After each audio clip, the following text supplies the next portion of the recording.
It was. What is going on, guys? I am Paul Ryan. He is Mike the Pig Crum, and he is Brenden Fergy Smith, and we are the Across the Cowboys podcast. Mike, how are you? Doing good, man. Good. We almost had a depressing episode.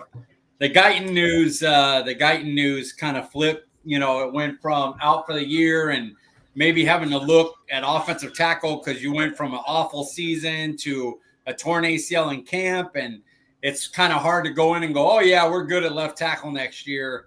But broken bone, 4 to 6 weeks.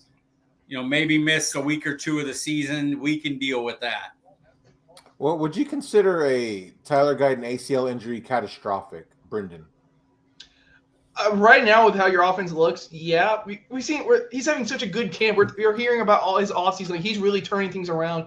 We have this new coaching staff that is really getting the best out of him. And it's like, dude, yeah, we might see a whole revamped man. And then you go, oh no, he's gone. He's gone. And so the guy who's already a project is gonna lose another year of just learning how to play the position well. And that's awful. I wasn't stressed about 2025. I thought if we lost him, for sure he's not the future of the position. It trips me out because I see people that hated Guyton, thought Guyton was awful, this and that. Like 2 weeks ago, are we sure we got any offensive tackles? And then Guyton went down and they're like, gotta move Tyler Smith to left tackle. I'm like, dude, you didn't even Asim Richards could have been better than Tyler Guyton 2 weeks ago. And it's like, now we got to change everything. We got this we had a giant hole at left tackle already. We were just hoping that the first round pick developed into a playable, starter. And he looked to be going that way. But the whole there's we just lost all pro Tyler Guyton. We're going to move Tyler. What are we going to do? Move Tyler Smith out there? Asim Richards could be better than Tyler Guyton for all we know. Adeniji could be better. He has higher potential for his future, which is why I want Guyton to play. Because if he's a solid starter this year when he plays, next year he could be a really good starter. Whereas if it's Asim Richards, the likelihood is solid starters about his, highest level. Ceiling. Yeah. So you're talking about you can get the same play out of both those guys this year. Just one's an ascending player. But the whole the way everybody freaked out online, I was depressed about losing Tyler Guyton because I was thinking Guyton, Smith, Beebe, Booker for the future. If you got those guys the next 2-3 years together building, awesome. But then to looking we built this amazing interior of 3 powerhouse. This is going to be the strength of the team. We're going to run inside and set up our wide receivers. And then everybody's like, nah, dude, let's lessen that and get a guy that hasn't played in a few years, move him back out to left tackle, even though he's an all-pro, when we could have the same level of play from Asim Richards or Adeniji that we would have got from Guyton. There's people legitimately we lost the superstar Guyton. I'm we didn't know what he was going to be. Let's chill a little bit. I'm happy. Let's breathe. But goddamn. How big of a drop-off do you think it is going from Guyton to Richards right now, Mike? Right now, I don't think it's that much. It's that as the year goes on, I expect Guyton to ascend. Even if they're like this and this and he ascends a little bit, or he could ascend a lot. But the fact that he has that ability, that's the sad thing you're missing. But week 1 versus the Eagles, you might have had the same level of play from either guy. Let the guy build up. Okay, yeah, he gets beat in camp. We watched Ezraku beat him plenty of times. It's not like he was out there. He was much, much better. His stance looked good. He really looks improved. He looks like he's going to be a solid starter. But they make it he went out there and was blocking up Micah the whole time. And Ezraku's been, the main player in camp, and a lot of it's been on Guyton. They're both winning and losing. It's not Tyron Smith out there. Chill. Chill out with the move, Tyler Smith. You built the interior trio. Like that's the whole plan is let's road grade people with these amazing three in the middle. We can survive with adequate on the tackle, but making it weaker in the middle to get a little better at tackle, like that's stupid. Nice to know that Terrence Steele looks like he's going to have a bounce back year. He's tough, man. He was supposed to be out, and he was out there running on that ankle. It was not a high ankle. It was a low ankle. It came out later. Another Cowboys thing. What's with Cowboys in their initial, like, ACL was said by people, I can promise you that it was. Yeah. Then the ACL's intact. Terrence Steele was a high ankle sprain. It was a low ankle sprain. It wasn't a high ankle sprain. Like, they're messing. I'm not going to be surprised if Rob Jones is like, oh, he's only going to be out 3 weeks. He has a bruised neck like tomorrow because they're just messing everything up out there. If one position could, suffer some injuries, you hate to see it, but it seems like the offensive line looks like it has a lot of depth. As long as you really need those interior three starters if you want to do what the Cowboys' game plan is. You need those three. The game plan is going to be get ahead on offense early.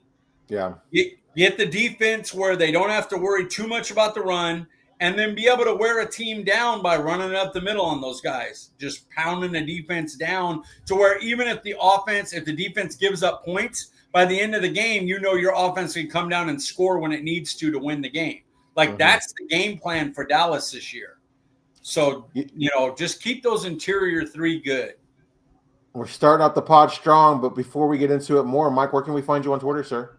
Yeah, I was mad about that, dude. I was seeing people just freak out, and I'm like, you thought he sucked 2 weeks ago. What do you mean? Like, I seen your tweets where you're like, man, I don't know about this Guyton guy. Like, you guys are overplaying how well he's doing, and now you're freaking out about him going out. I'm like, calm down. I see a nose tackle rant brewing in Mike CD Piglet tonight, guys. For all the day ones, if you know, you know. Brenden, where can we find you on Twitter, sir? At Brenden_Smith26. I'm Paul Ryan. You can find me on Twitter at Paul_Ryan15. Well, as we were saying, I was worried that we would be starting off tonight's discussion with some bad breaking news regarding Tyler Guyton. Thankfully, his injury is not as serious as initially thought. Thankfully, we have some good news to discuss as our guy Jake Ferguson and the Dallas Cowboys agreed to a 4-year and $52 million contract extension. Brenden, Fergie is your guy. I'm curious, where were you when you heard about the Jake Ferguson contract? I was right there in that bed. I woke up to the news. And I woke up like, let's see what's going on minicamp. I'm like, breaking news contract. I was like, huh? And I saw Jake. I was like, oh, okay. And I was like, he's here. It's not just that. It's like he's. That got him over the top. Yeah. Yep. Nothing like waking up in the morning doing that, man. Perfect way to wake up. But seriously though, because honestly though, my luck with jerseys are not great. Of course, besides me having Corey Seager, because Corey Seager's never going anywhere on the Rangers, so duh.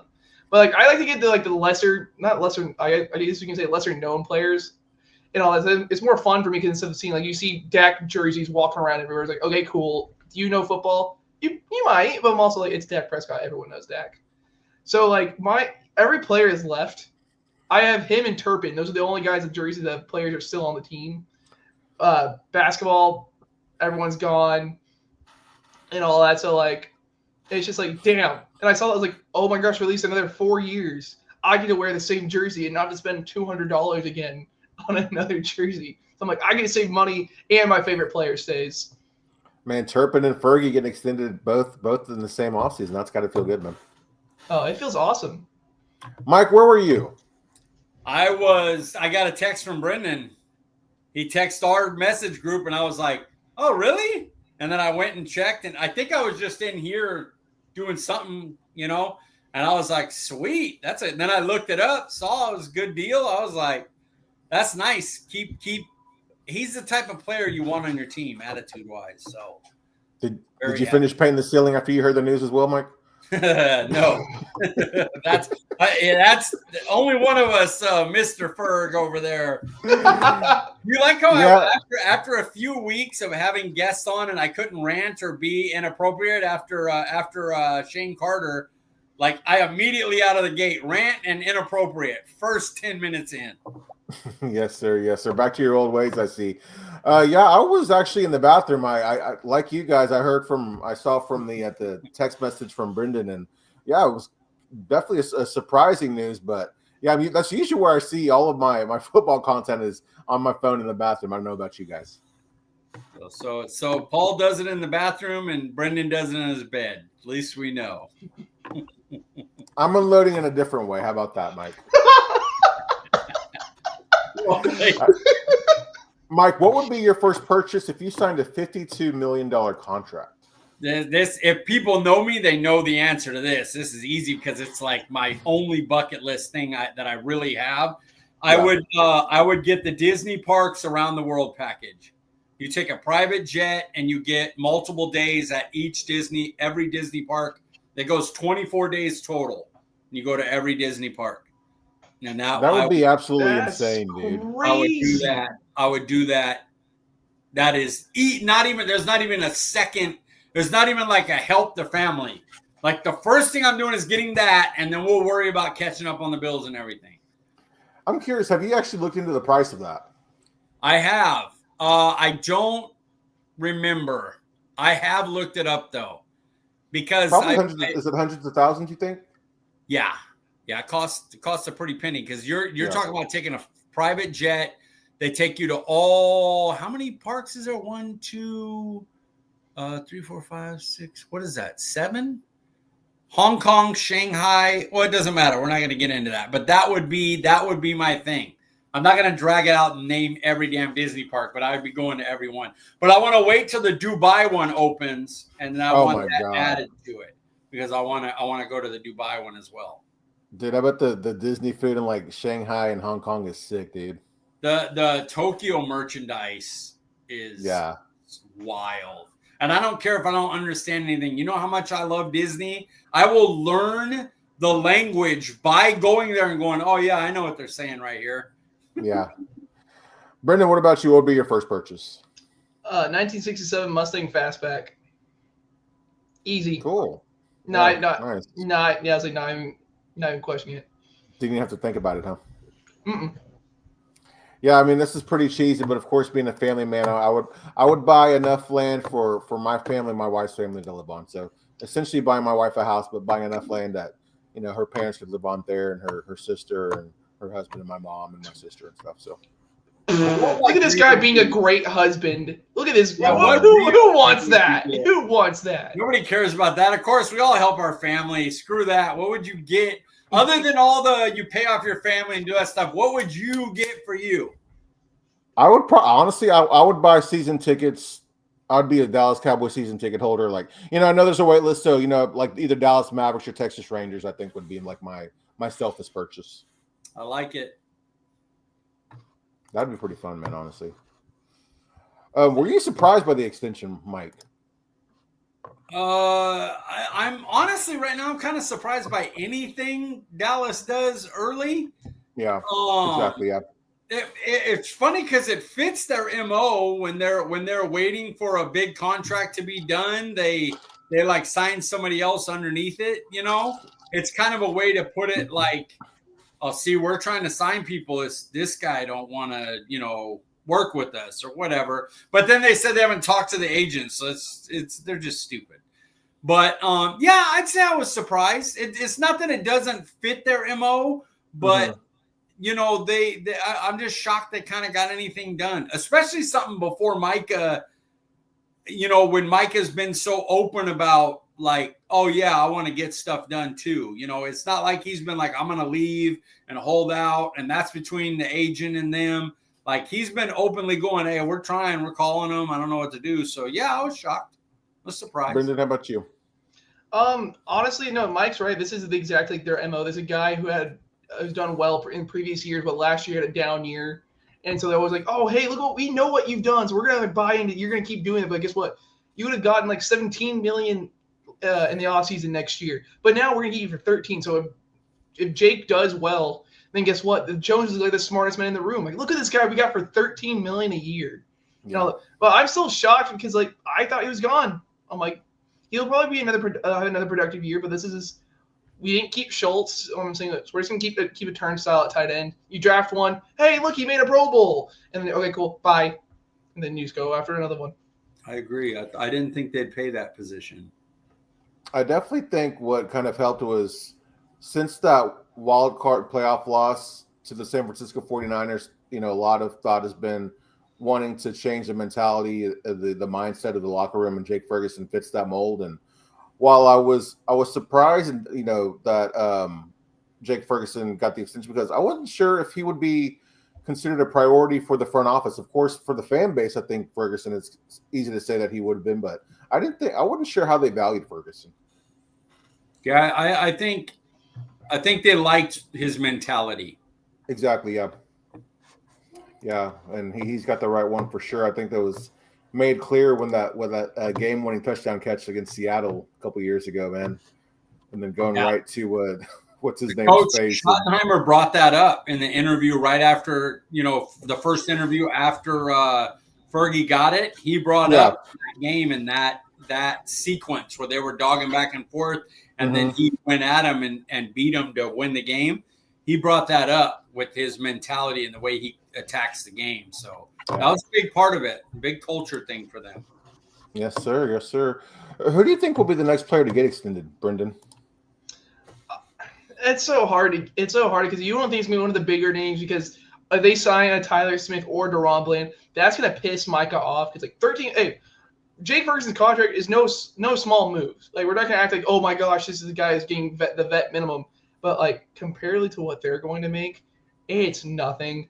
I guess I'll say Aubrey, because I'm trying to think of guys who won't break the bank but still make the fan base happy that he got a contract. I want to say Tyler Smith, because we heard that his agent was there at camp, so you'd be like, oh dude, that'd be really cool. That would piss Micah off to no end. You see Tyler go at least 25 to 30 million a year at guard, and so it just death. What up, Steven? Tyler Smith's agent is notorious for getting deals done during training camp too, so that could be some. I would love it. Yeah, I would love for that to happen, but I'm just not gonna I'm not gonna get too bought into that, because Dallas will still somehow not talk to him, even though he's legit there on the field and stuff. Mistaken for the water boy. Yeah. It's Mike. What about Mike? Mike, who do you think is going to get extended? Yeah, next? Micah? Yeah. I know we're going to talk a little bit about that on Mike's views from the sideline, so I'm curious to hear about that. Yeah, Tyler Smith seems like the obvious answer. I kind of had a feeling that maybe, one or both of you guys would talk about that. So I'll go a little bit bold, and I'll say I think it might be Deron Bland. I think that would be like a super savvy move by the Cowboys. That would be a shocking move, I feel like. I'd get his jersey. I know that. Fresno State boy, and now I know he's going to be there. Yeah, I'm getting that jersey. That's probably $100 million contract, though, don't you think? 5th round pick. If he wants to get his money early, they can get him, 4 years. I'd probably say 4 years, 80 to 85, somewhere in there. That feels like a steal, man, for him. It would be. J.C. Horn got that contract. Honestly, would make me throw up if we had signed J.C. First round pick. Well, I know, but his injury history is much worse than Bland's, and we're talking can Bland stay healthy, and all that. Yeah. Let's see. Steven says Bland is playing for cheap right now after he signs. Ouch. Yeah, we'll see. I think he has definitely earned a new contract, whether it be here or not. That's for sure. Other than Micah, other than Micah, who do you hope gets extended, Mike? Aubrey, because if the kicker gets signed, then the franchise tag opens up for George Pickens, who I don't think Dallas will pay long term. So maybe it gives them a chance to keep him on a tag, or if they just aren't going to pay a second wide receiver, Bland would be opened up for the tag, and keeping, other than quarterback, your 2 premier pass rush, wide receiver, cornerback. So you'd open up your tag for one of those 2. And I just know Dallas wants to tag Aubrey. I just know they do. So I want to get him signed to get that option out of the way. Tagging a kicker does not seem like a savvy move. It's compared to what he would get paid. Yeah. Because Brandon Aubrey's going to get paid.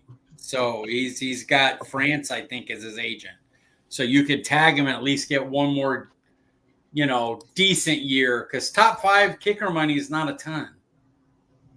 He's the best kicker in the league now that Justin Tucker has kind of fallen off and will be missing a good portion of the season. Offensively, I think it's going to be Brandon Aubrey. Defensively, I think it'll be Deron Bland again, kind of maybe just speaking that into existence as far as Bland goes. But I would not be mad to see Brandon Aubrey get locked up. I think that'd be a pretty smart move as well. What were your thoughts on Brandon Lorree's list of players that he thinks will get extended here? I'll bring that up real quick because I found it interesting. I guess one name in particular who I found interesting that I don't necessarily agree with, but we will see. Sam Williams? No, not Sam Williams. It was Jalen Tolbert. Oh no! Why? Yeah, I'd be upset. You already have Mingo on another year. He can just, if he doesn't take the spot over completely, he could just slide in right there. And you have Turpin. Tolbert's a no on that. Also, I thought he brought up some good points as to why he thought it was Tolbert. But what were you going to say, Brent? I'm sorry. Also, we can call Justin Tucker the same thing as Deshaun Watson, just nasty, man. Like that's just what they are now. Like, so yeah, Justin Tucker's done. So it's Aubrey without a doubt in the league. There's like Boswell maybe, like competing in from Pittsburgh. Mm-hmm. Agreed. So he had Tyler Smith, Brandon Aubrey, Deron Bland, Jake Ferguson, and then sneaky Jalen Tolbert. Of course, we're all going to agree with Tyler Smith, Aubrey, Deron Bland, and Jake Ferguson. Replacing Tolbert, who would you replace Tolbert with as maybe like a sneaky good signing? Well, Pickens.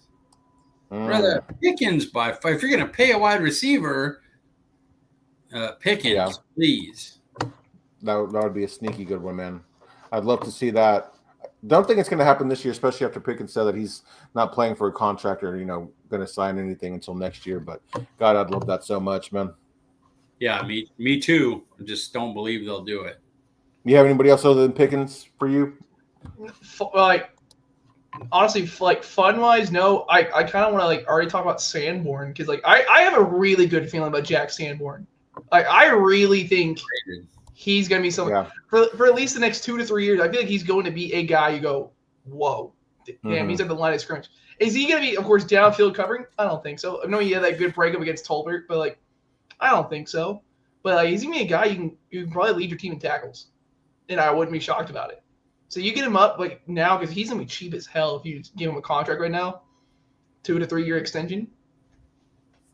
Help your linebacker core and make sure Overshown doesn't have to play and all that until he's 100% ready. So you have him, Leafau, and Overshown. It's pretty solid 3. Yeah. And then what? How long do we have Kenneth Murray for? I think he's 1 year. Oh, he's only 1 year? I would be shocked if you said 2. But I'm pretty sure he was a 1 year after a trade. We have Shamar James would be the other guy for depth. Yeah, I still like that top 3 that you mentioned already, Mike. I feel like that's a pretty solid 3 to start a season with. Agreed. What are your thoughts on the Sam Williams extension rumors, Brendan? Ew. Does he have all the talent? Yes, he does. But he can't stay healthy, and he has the most the dumbest penalty problems I've ever seen. Yeah. Why? Seriously, what has Sam Williams done to think I'm okay with giving him at least $8 million a year? What has he done? You have Ezuraku, which we'll of course we'll talk about later going into this. You have Nealand, of course. You have Micah, and all that. And then you can fill the last spot with another veteran like Dante Fowler. You can find another one next year and all that. You don't need to give Sam Williams a contract. You don't. I hope he stays healthy. I hope he pops off this year. It'd be really cool. Give me a comp pick. Bye. Crazy thing about if Sam Williams did have a breakout year with Williams, Ezuraku, Micah, and Nealand, and then Osa, that's nasty, dude. And of course Fowler. That's disgusting. That is gross. Brendan nailed my thoughts though. You already have 3 dudes that you like at defensive end. 1, you're paying big money. 2 are going to be on second round contracts. If Sam does great, let him go get paid somewhere else. If he is a low contract and he's 1 year like prove it deal, a year off of injury, sure, no problem. But if we're talking about like an extension, no, that's crazy. Could the Cowboys just be trying to top Williams up in hopes of increasing his trade value in a potential deal, Mike? I don't think so. Not with all the injuries that they had last year. They really worked on depth. I think they're like, we're going to keep our pass rush solid. Even if we lose 2-3 guys, we'll be able to have guys rotating in. Yeah. What do you think, Brenden? Any chance that Sam Williams could be, have some trade value? Maybe Washington, just because I'm thinking like Dan Quinn's gonna come get some guys he knows, but like right now, why would anyone trade for him? He has a major injury history. Like I said, penalties galore. I don't know why he's been a gunner many times. I know he's an athletic freak, but his penalties on special teams legit make me want to like claw my eyes out sometimes. Because also, why is your defensive end running against a gunner? Running as a gunner? Why are we doing that here? I don't know what Bones Fossil was smoking. But like that was one of the things I'm like, why are we here? But the fact that he had success on special teams is so crazy. No, it's great, but then his penalties though. But like he's had the dumbest penalties. I'm okay if you false start every now and then. I mean, you get offside every now and then because you were trying to get a jump. I understand that. You were trying to beat the tackle and you were trying to get there. Brother? If you're doing that every game, I'm gonna start questioning things. Hopefully that's a McCarthy thing, and the penalties, are much down. Hopefully White Cotton just like kicks everyone's ass. But like, would you rather have Sam Williams this year or a 5th-round pick in next year's draft, Mike? Sam Williams. Sam Williams could get you 10 sacks, like legitimately. If he developed and got his maturity down, he could have a huge year with so many other people that people are worried about pass rush wise. No, you keep Sam Williams is a perfect risk right now. He's low cost. If he doesn't do anything for you, he doesn't hurt you because you have plenty. But if he hits, he not only helps you this year, but you're going to get at least a 5th next, from the comp pit.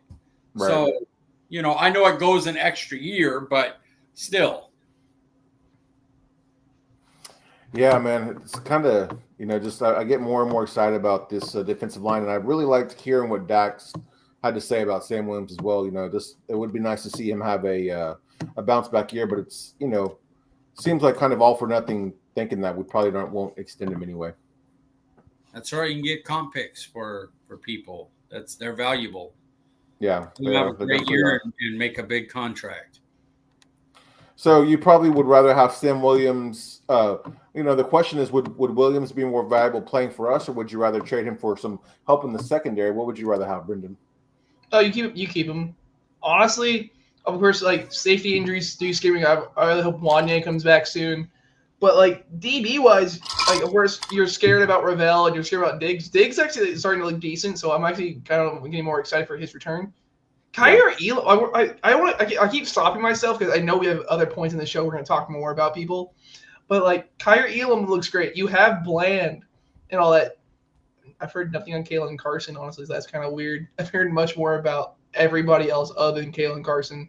Yeah, but like I feel fine with your starters right now. Like, do I feel the utmost comfortable? No, but who you would trade Sam Williams for? You're not getting like a high-end starter. You're not going like, okay, cool, that guy's a guy going opposite Bland. No, you're gonna hopefully say he's a backup. Mike, I assume you feel the same way. Yeah, keep Sam. Keep Sam at all costs. How encouraging has it been hearing Kyer continue to kill it in camp, Mike? Excellent, man. You need a solid second corner. And if he could just be we don't need a great second corner. That's a luxury. With our pass rush, if you don't have a sieve at cornerback, you're good. And Elam looks like a solid starter at worst so far. So, yeah. I mean, I'm excited about that. Deron Bland's a good player. So you just need another solid guy that doesn't we can attack him every pass play. You're not going to do that on Elam. He's playing well. Student of the game and a hard worker is all you hear about Elam, man. Love to hear that. Yep. What about you, Brenden? What are your thoughts on the continued positive reports for Kyer Elam. Well, I hit most of it. Like, this is another Will McClay special, though. Yeah. Like, did he do that well? No. But now you're like, we've heard nothing but good things from Kyer. Going from back to OTAs to now they're in pads, and they're like, oh, another pass breakup against George Pickens. You're like, oh, whoa, hey, that's not a scrub he's going up against either. It's like, oh yeah, he beat Mingo. Okay, good job, buddy. Like, don't talk about Mike's guy like that, man. I'm sorry. Wide receiver 3, Mingo. Is it encouraging or concerning that the defense was getting the better of the offense in camp, Brenden? They're learning a new-ish scheme and all that, and so of course Dak doesn't have the complete connection with Pickens just yet. Yeah. So it's kind of just what happens. Defense, of course, it still takes a while to learn, but also like they're running basic plays right now. The beginning is the offense is running basic plays. They're just trying to get players out in space. That's all they're trying to do. So you can run a base cover 3 and stop it, or guess what? Hey, we're blitzing here, and all that. So that's the reason why. But yeah, offense is a lot harder to figure out. Got to take these training camp reports with a grain of salt, Mike. I know that you had quote tweeted somebody who was like counting the interceptions that Caleb Williams had in training camp for the Bears. I found that interesting. It's just a dumb thing because did you want the guy to take the sack? Like, of course he's going to throw it up. Like, there's going to be more interceptions. Yeah, you just can't take that stuff too seriously. You kind of want both to win back and forth, and that's what's happening right now. People forget, like, they talked about the air yards right now. They don't want their guys running down post and verticals, every other play. So they're not playing the vertical game because they don't want soft tissue injuries. So, like, they're playing in. The defense knows they're running short game right now. They've only took a couple of shots deep in camp so far. Those will pick up as time goes and they start to worry less about soft tissue injuries and they start to ramp up. So it's just go back and forth. Ezeraku gets blocked by Guyton, beats Guyton. You want both to win. You saw Tyler Booker put Oso Odighizuwa on the ground, and you also saw Solomon Thomas beat Tyler Smith for what would have been a sack. So you just want both sides, going back and forth. You don't want one wiping out the other. I do love hearing you mention Solomon Thomas. It seems like all of our offseason additions are contributing early in camp, and that is encouraging for sure.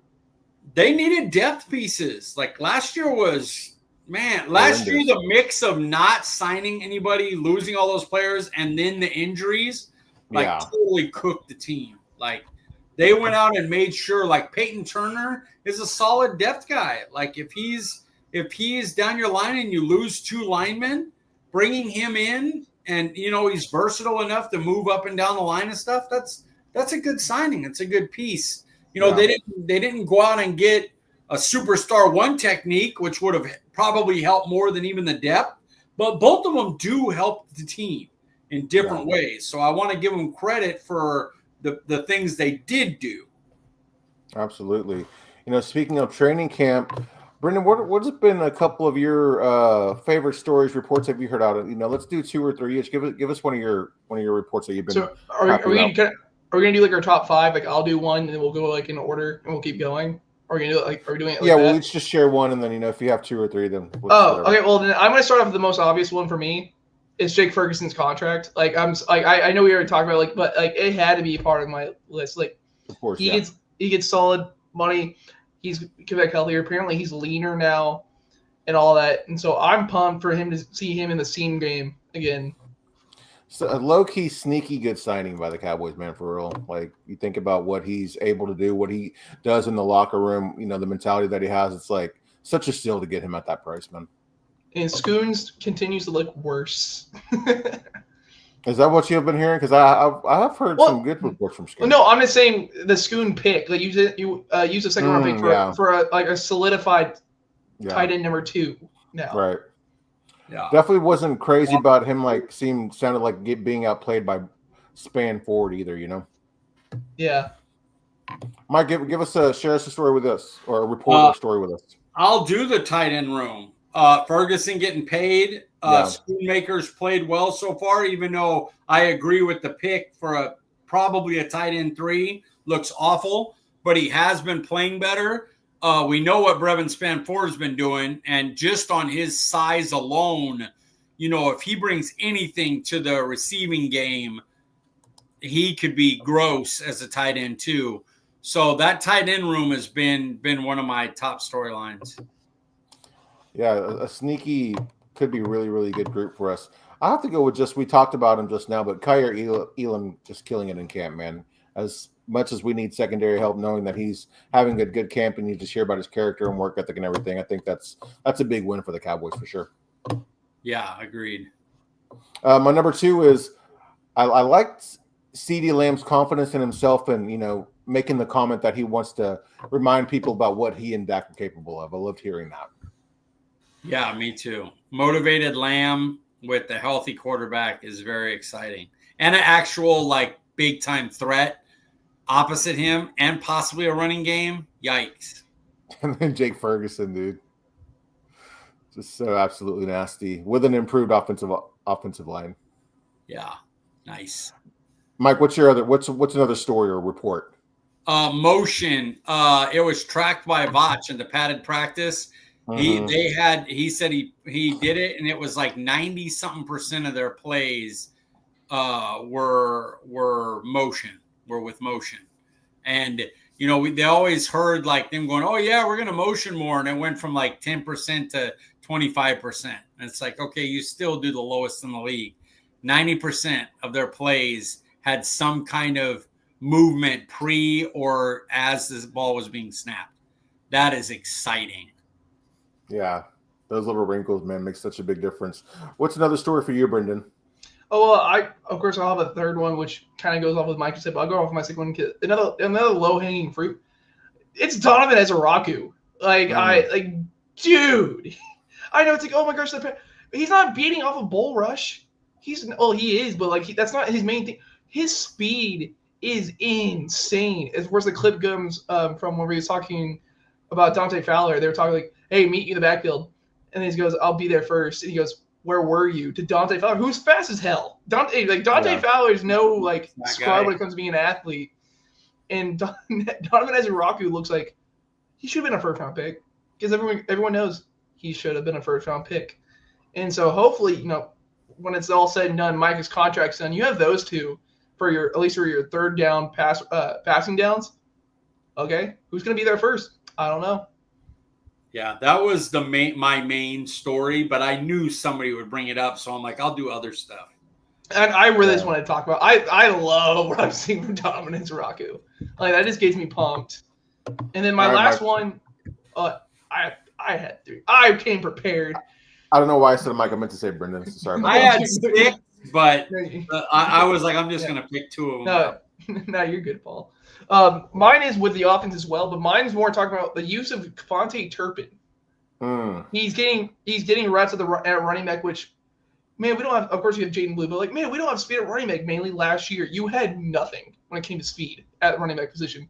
You have Devontae Turpin getting out in space. That's what Schottenheimer's been talking about, getting him to the outside, getting him to motion. You see CD in the backfield more.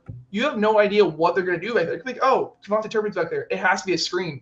No, it doesn't. He'll run a Texas route, or he'll be running a wheel route. And of course, and that's not even talking about what Mike brought up earlier with all the motion that's happening. Cool. Pickens is on one side, CD's on the other. Oh shit, CD's on the same side as Pickens. I don't know what to do. And so you go from zone coverage I'm feeling decent to I'm scared. It looks like it's gonna be modern, which I never thought I was gonna see in my lifetime. A modern Cowboys offense, which feels weird to say. What is the defense supposed to do when they see Pickens, Lamb, Turpin, and then Jaden Blue all lined up out there, dude? Ferguson, obviously. You run Hail Mary defense because you just gotta play back. You pray you can tackle, because what's going to happen is you're going to play back, and then he's going to dump it off to Jaden Blue on a 3rd and 6 for 4 yards, and you're going to have one chance to stop the first down. And if you don't, the drive's going to continue. I'm ready to see a toss, though, to Jaden Blue, and you see Tyler Smith pull. You see him and Cooper Beebe pull, and you go, oh, no. Oh, no. Yeah. And just this running game with a healthy Terrence Steele, man. It's hard not to get excited about the potential of what this team could be, man. Just so you know, I had Leufau, Damone Clark, Wanye Thomas, and then the kind of the way the offensive line, like the type of stuff they were doing in the offensive line. But I didn't know what you guys were going to say. So I was like, well, the motion one probably is going to get used. And so I was pulling out stuff so that we had a big variety of different storylines. Definitely smart move. I know since you mentioned Damone Clark, which was, been good to hear his name being mentioned pretty often, surprisingly. I'll say I was really excited, oddly enough, was hearing that Sam Williams was like hitting people day one when he wasn't supposed to be. That's how excited he was. And he had to be like sat. And it's just, he's doing it because he's so excited to be back. I love that energy. And I love the fact that he's like looking healthy and just, I don't know, it just makes me excited for what this team, the mentality of this team this year. Yeah, it's very possible he's like D-end 4 at best. That's crazy. Not a lot of dudes have a D-end 4 that could be a Sam Williams. Right, man. So we've talked about our favorite reports. What have been, some of your least favorite reports? We'll start with you, Mike. Well, I'm going to say injury. So yeah, I'll give you all three of my stories: Rob Jones injury, Spanford injury, and then the starting offensive tackles. Which Terrence Steele has played through his, but still we don't want injuries. So. Of course, my least favorite are always going to be injuries. You guys know that about me, so that's my three. Brenden? Okay, yeah, I'm down to go fast. My first one is also injuries because of mainly the Brevin Spanford one because he's been showing out, and then also Guyton because that gave me our heart attack. Second one is just the Joneses talk about contracts in general. I want my ears to be blown off because they're like, oh yeah, we want them to be here. We want this. Show it. Show it. It's not that hard. You could have stopped that Jones is talking. I know. I like to talk. I wanted to talk a little bit more. And my third one is Jalen Tolbert. Every bad play I see from Dak, it's targeting Jalen Tolbert. Everybody's like, missed deep ball to Jalen Tolbert. Missed intermediate pass, Jalen Tolbert. And you go, okay, I know training camp's difficult, but Dak isn't missing that many balls, man. He's not going to miss that many passes. And then you go, oh, it's Jalen Tolbert. Yeah, I'd only heard a lot of positive from Jalen Tolbert, so that's interesting to hear that from you about Tolbert because it sounded like, Brandon Lorree again mentioning that he thought it would be a sneaky good signing to get Jalen Tolbert extended, and I don't agree with that, but respect to Brandon Lorree for his thoughts and sharing that.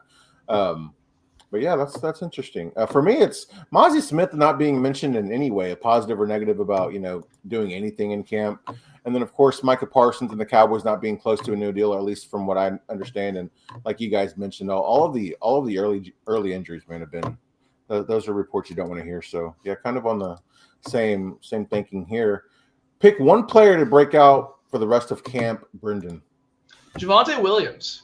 I like that. Javonte will because we all want Jaden Blue to be great, but he wasn't even a bell cow in Texas. Why are we all saying, oh, he's going to get 25 to 30 touches? No, he's not. Why are we wanting that? So if you get Javonte Williams, he can be a solid piece for you who can be more the bell cow-ish back, who can take most of the touches, and then you want explosive plays, then you go to Jaden Blue.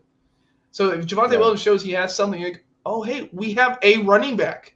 Whoa. And so that just changes your offense entirely. That's a good one. How about you, Mike? Jaden Blue. He's already kind of breaking out. Because I only need him to have 12 to 15 touches. Exactly, yeah. That's all I want him to get. I don't want him to overwork him. Give him 10 runs, 5 passes, and let him break 2 of them for big plays, minimum. Well, he's already breaking out. His hands and speed have already been on display early in camp, it seems. No, he's not. No, it hasn't. He's too lazy. That's what I heard, right? We got to trust former coaches. First day in pads, he was just killing everybody. Love to see it. Yeah. For me, I'm going to go with Marist Luafu. Maris Leafau? Leafau. I've heard so many different people say it's so different. I don't know how to say it anymore, so I just guess every time. Cookies cup. Mine was hot chocolate. Mine was ice water. Yeah. I don't have a cup, man. I like that cup. I got schooled the Mike's I got coffee mug. Oh yeah, there was that. I have him and I have Sully. See, and then when you drink it. Oh, you see the teeth. Love it, love it, love it. All right, Mike, here we are with your views from the sidelines. Number one, have you heard any updates on a Micah deal from your source? Yeah, Maurice Lefalele, he had told me, no, nothing. The only thing I asked my guy about was Guyton, and he honestly told me ACL. He said he heard ACL. And he hadn't missed for me on anything else. So even when the reports came out that it wasn't, I was like, this is Cowboys bullshit, putting out their stuff. And then enough reports come out, you're like, okay, I'll let them get back to me and find out, what happened with the ACL. Maybe the guy told him ACL, but it was ACL sprain. Or maybe he said that the ACL is good and the guy mistook and just heard ACL and was like, oh. But typically he was on about when Clarence Hill said that Mike and them had a deal done. He had that before Clarence did.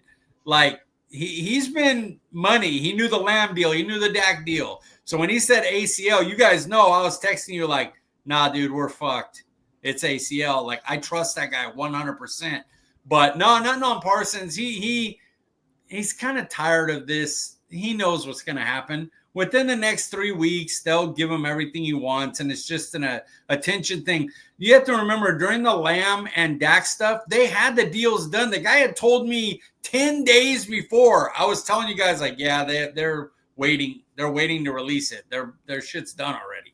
And so, to hear it, like, they had parameters of a deal done back when Clarence announced it. They had parameters done, like guarantees, length, money, this and that. And then for whatever reason, whether it's attention or whatever, they drag it out. More people get signed. And it gets annoying for, I don't even like to ask about it because it's like, well, any normal front office, it would be this and it would be done.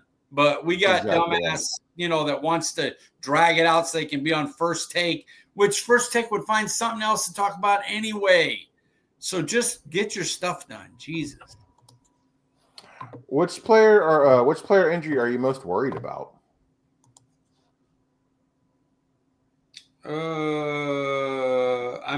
Guyton, because we kind of need him to keep developing. Right now is when he should be getting better. So, in my defense, I did write this before Guyton got injured. That's why the Guyton is now the one.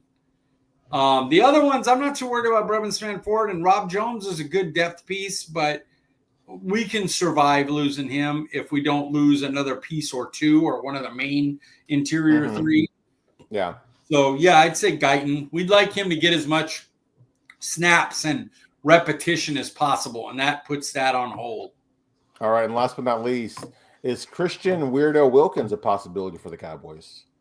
From what I understand, no. Like that just there's more than just the injury, I guess. That's an issue.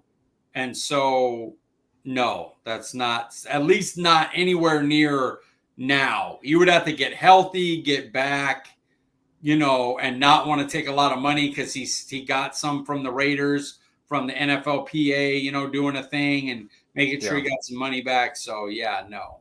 I'm not trying to kiss people on the forehead. Yeah, weird. Some very weird behavior from that guy, man. Like, they're basically insinuating that he's gay, and so the Raiders. Oh, really? Well, like, people were posting, like, him doing some wild stuff or whatever. Like, I don't care. But if he can play one technique for us, he could be, I'll let him grab my ass. Okay? I don't care.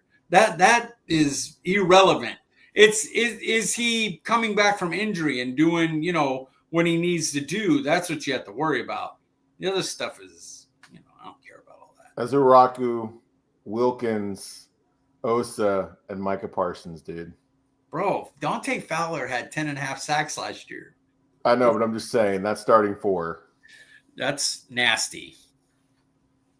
Yeah, I guess you're probably wanting Fowler to start over Ezuraku at first, right? Yes. Well, money-wise, yeah. Oh, that Fowler. I want Ezuraku being very, very limited and getting in on plays where he could be extra impactful, because as the year goes on, God dang, 7 notifications? Chill. It's almost over. Golly. It keeps popping up because my phone's right next to it. I'm like, calm down. Sorry. I think the Rangers just scored based on Brendan's. No, they didn't. No. That's bad. That's bad news. That's bad news. All right, Brendan's bashing here. I put camp injuries, Brendan, but we don't have to do a bashing. We could do a Brendan's praising for the Jake Ferguson contract. I'll let you choose here. No, I still like bashing, but we've talked enough about injuries because that's all bad things. We avoided something very major today, so I was not even talking. Yes. But it's something I agreed with Jake Tuck on, which when I say you, I'm talking about the Joneses. So I'm not talking about y'all, but like you petty sons of bitches. They're waiting for like, oh my gosh, the Eagles are getting their banner and all that, but actually the Micah contract. And when he said that, I face palmed because I'm like, he's so right. Dallas is facing the Super Bowl champions on their banner night. Oh my gosh! I was like, dude, look at this. They're great. This is what they did in February this year. Oh my gosh, no. But what about Micah though? Like, do you really want to talk about Philly or do you want to talk about Dallas and Micah? And that's what the Joneses are going to try to pull from because they know all their ratings are going to be big. And so instead of like, oh yeah, we're talking about Thursday Night Football, it's like, oh, Micah's contract. Where does this leave Dallas with their money and cap room and all that shit? Yeah. So, like, they're just being, like, it's so petty. Just get it done. Everyone's still going to talk about it because guess what? Micah makes a play. That's the $43 million man making that play right there. Like, they'll still talk about it. It's not like this contract goes in and then Micah's contract never happened. That's not how life or media works. It's stupid. It's get it done. You're going to make 43 to 44 million. Whatever the hell the guaranteed is a little bit extra than what TJ Watt got. Just get it done. Micah wants to be there. Everyone wants Micah there. Yeah. Like, just get it done. Brian Rodgers brings up a good point. He's like, agents and players benefit when they don't get deals done early with Dallas because they know that Dallas will always cave and pay their guys and pay them top of the market money. So really Micah has no incentive to get a deal done right now. I mean, I'm sure, I don't know how much he cares about being the highest paid defensive player of all time or anything, but like, what's his incentive to sign a deal right now? That's what makes it so dumb that they didn't do it last year. Yeah. Because he's like, yeah, sure, give me 38 last year. $3 million above everybody else. I'm the number one, but you still get me for 38 only. And that's going to end up being a good deal as soon as all these other contracts come in. Dallas exactly, yeah. All right, here we are with one word. A Kevontae Turpin breakout season would mean blank for the Cowboys, Mike. I'm going to hyphenate my word. Offensive expansion.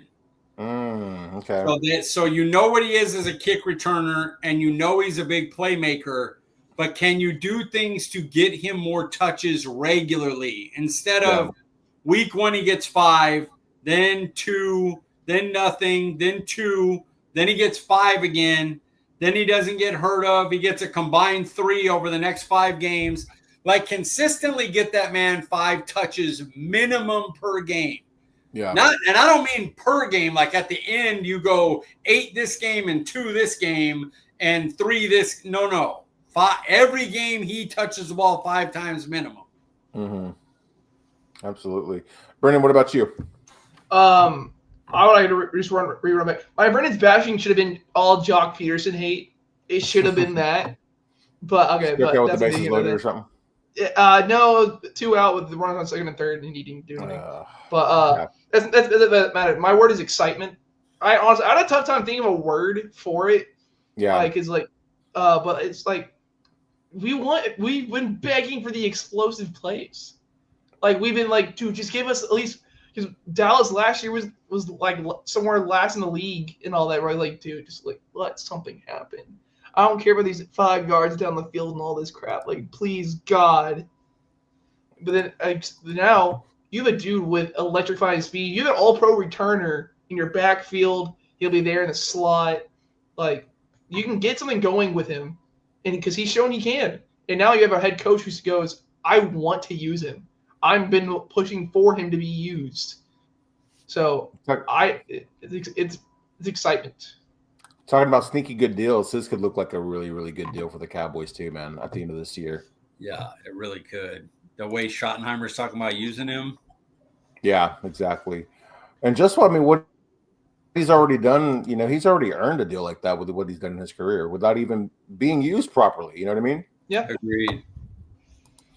For me, I went with progress. We're all kind of on the same thinking here, but progress for the offense, like you said, Brendan, we've been just begging for a modern day offense. We've been begging for explosive plays. We've been begging for something, anything. So yeah, I went with progress, maybe more of the simpler words compared to you two guys, but nice to see that we all kind of had the same thoughts there. That was what it would be if Turpin broke out. Yeah. Absolutely. Top five. Shout out to 1053 The Fan, the G-Bag Nation in particular. Zach Wolchuk had a segment today where he did a top 10 comedy sequel. So I thought, we haven't ranked our movie sequels, and 2025 has turned out to be a really good year for movies so far. So I thought it'd be fun to talk about some movies, and we're going to go with our favorite movie sequels. Mike, you are the movie man on the pod. Give us your number 5. So I'm going to go through. I had Blade 2 at 10. 22 Jump Street at 9, Winter Soldier at 8, Toy Story 2 at 7, and Top Gun Maverick at 6 that I couldn't fit on the list. 5 is Aliens. Possibly the greatest leap from a first, the first Aliens was cool. It was good, horror movie and stuff like that, but the second Aliens is an all-time legend, So... Yeah. That one I snuck in. I had to get that on there. So Aliens. How excited are for you the series on Hulu? I mean, not Hulu, but on FX that's coming out. I'm ready for it, especially after Romulus and the people are doing the Predator movies. The Badlands looks great. That Prey was excellent, and the cartoon one, which I'm forgetting the name, which I feel bad about, that was awesome too. So I'm hoping that it's leading to something Predator and Alien where they could give us the thing that we should have got a long time ago, like a real good one. But yeah, I'm excited. August 12th, I think, Aliens Earth. Yes, sir. Yes, sir. Brendan, number 5 on your list. Terminator 2. It's Arnold Schwarzenegger at his best. Dude, he goes from, of course, badass kind of horror villain in Terminator 1 to he's a robotic hero who just beats the shit out of everybody with a shotgun. It's just so much fun to watch. Also, I don't mess with the Alien franchise, not because the movies are bad. I don't think they're bad. I don't mess with face huggers, dude. That stuff has terrified the crap out of me ever since I was a kid. No. Yeah, face huggers are way more terrifying than the actual aliens, 100%. Oh, easy. I'll fight a xenomorph, dude. I don't care. Face huggers, So I'm notorious for not seeing a lot of classically good movies. Fun fact, I've never seen any of the Terminators.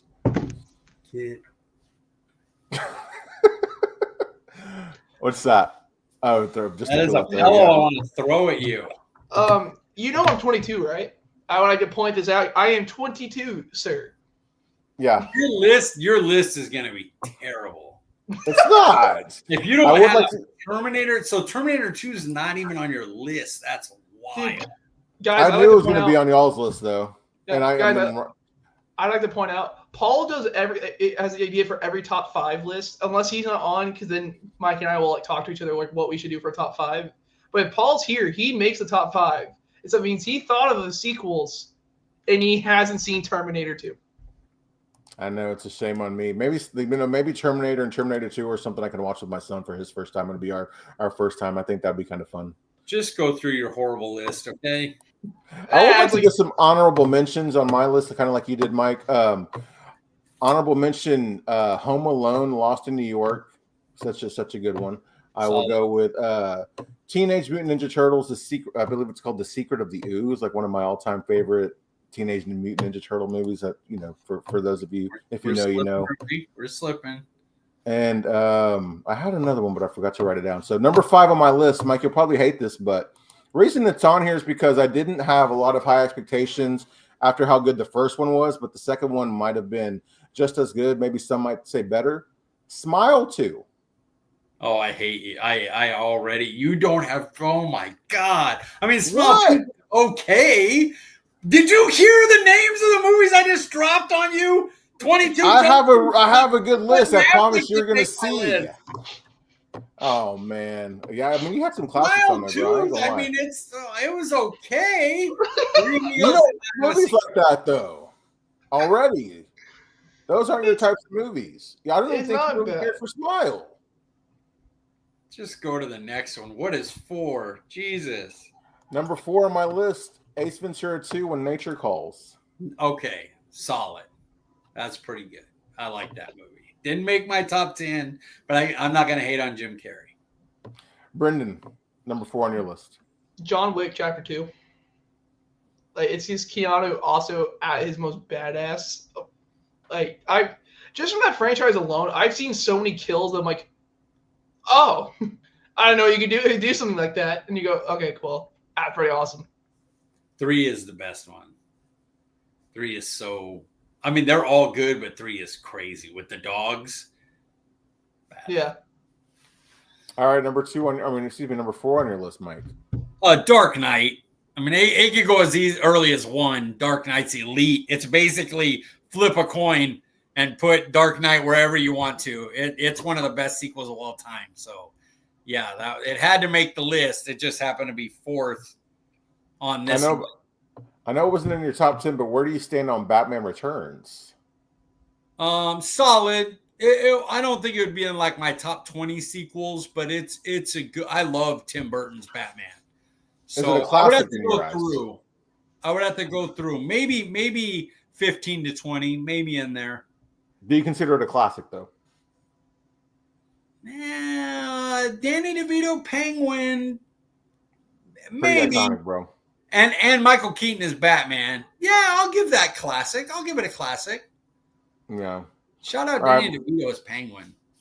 For real. Pfeiffer is Catwoman. Of course, it's classic. I didn't realize how much of a superstar Danny DeVito was until just recently. He is. He legit is. All right, number 3 on your list, Mike. Number 3 on my list, Empire Strikes Back. Another one that could be 1, 2, or 3. Like, I have chalk ones because it's like I actually watch movies, so it's like easy to do. I don't even have Godfather 2, which is like criminal for most people. That's the best sequel of all time. The movies are a little long for me. I love the Godfathers, but they're not up. Like, I would rather watch 22 Jump Street and just laugh a little bit and have fun than, that one's a little epic. Hey. Time out, guys. What's up, buddy? Did you say Batman stuff? Yeah, we're talking about movies. Give me just 1 second, okay? Okay. Sorry about that, guys. Brenden, number 3 on your list. My son was asking about Batman. I bet he's seen more movies than you, Paul, somehow. Probably. He's seen more classics than I have somehow. Yeah. No, but Mike's right. It's Empire Strikes Back. Like, dude. I want to watch a new movie about Batman tomorrow, Dad. Yeah. Okay. Yeah. I completely agree with your son, but no, it's Empire Strikes Back. It's such a classic. It's so good. You got Olive Hoth. You got legit him learning about Luke. Vader is his father and all that. You just hear all that crazy shit. It's awesome. Yeah, absolutely. I'm sure that would be pretty high on my wife's list. I would rather hear your son than what's going to happen in the rest of this list. I know you're going to hate this one, Mike, but you shouldn't. Number 3 on my list, probably what I would consider maybe one of the scariest movies of all time. Definitely in my top 3. Nightmare on Elm Street 2. Oh, well, I mean, Freddy, that's my all-time favorite character. Dream Warriors, the 3rd one, is by far the best Nightmare on Elm Street, but the 2nd one's still a little darker, and it has the help yourself fucker line, which is one of my favorites of all time. Now, you're not going to get me to hate on Elm Street. Freddy Krueger's all time. Heard they're trying to do something where he could wear the dots, Krueger, and they could do Michael Myers versus Freddy. That's possible still. Wow, that would be amazing. Yeah, I would love that. I did hear that they were going to do they were thinking about doing another Freddy, but that Robert Englund would not play him. Did you hear that, Mike? Somebody heard it. Come on, finish the show with us, buddy. But you got to be quiet, okay? Okay. All right, number 2 on my list. Luckily, he can't hear Scary us. Movie 2, maybe the funniest parody comedy that there is. One of the most quotable parody comedies of all time. I mean, me and my friends quoted that so much. Take My Strong Hand is like one of the greatest one-liners that you'll, legendary one-liners, man. The Wayans brothers. I can't believe how many movies are not on your list. That's wild. There's no Empire Strikes Back. There's no, I mean, maybe one of them's first, but I know you didn't watch Terminator. Man, it's crazy. Okay, let's go. Who's next? All right, Brendan, number 2 on your list. It's Dark Knight. Like, dude, it's Heath Ledger's Joker, Christian Bale's Batman. Dude, it's perfection. It's just utter perfection. I'll just say my 2 is Judgment Day, which you've already talked about, so I'll throw that out there. Obviously, number 1, one of the greatest action movies of all time. My number 1, yes, Back to the Future 2. Oh, that's a good one, man. I didn't even think about Back to the Future. Oh, yeah. Sweet. Change your list, dude, because I just don't know what Paul. You've watched Back to the Future, right, Paul? Of course. So you either don't have Back to the Future 2, or you don't have Dark Knight, and you probably don't have Empire Strikes Back. Like, that seems impossible to me. Brendan, number 1 on your list. Deadpool 2. I laughed so hard with this movie. It was so good. It's Ryan Reynolds at his best. And if you have him at his best, then you can't. There's nothing that can go wrong. That's bigger. Mm-hmm. Number 1 on my list, much to the chagrin of Mike, The Dark Knight. I mean, come on, man. At least you have that. But, man, no Back to the Future 2, no Terminator 2, no Empire Strikes Back. Your list is wild, my friend. You need to watch more movies. I've seen, with the exception of Terminator, I've seen all those movies, but as much as I like Star Wars, I'm not like a stan. You know what I mean? I'm not. You're not a Star Wars stan.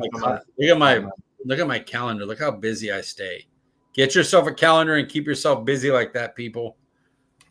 Stay organized. Stay locked in. I got school for that. Now I got to see what this dummy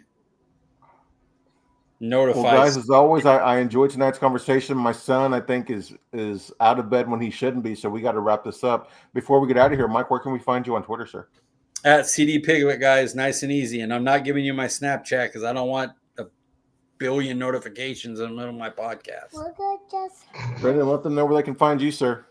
At Brenden_Smith 26. Guys, I'm Paul Ryan. You can find me and maybe my son Baker next week here. We appreciate you joining us, guys. And you can find me on Twitter at Paul_Ryan15. And you can find me on your podcast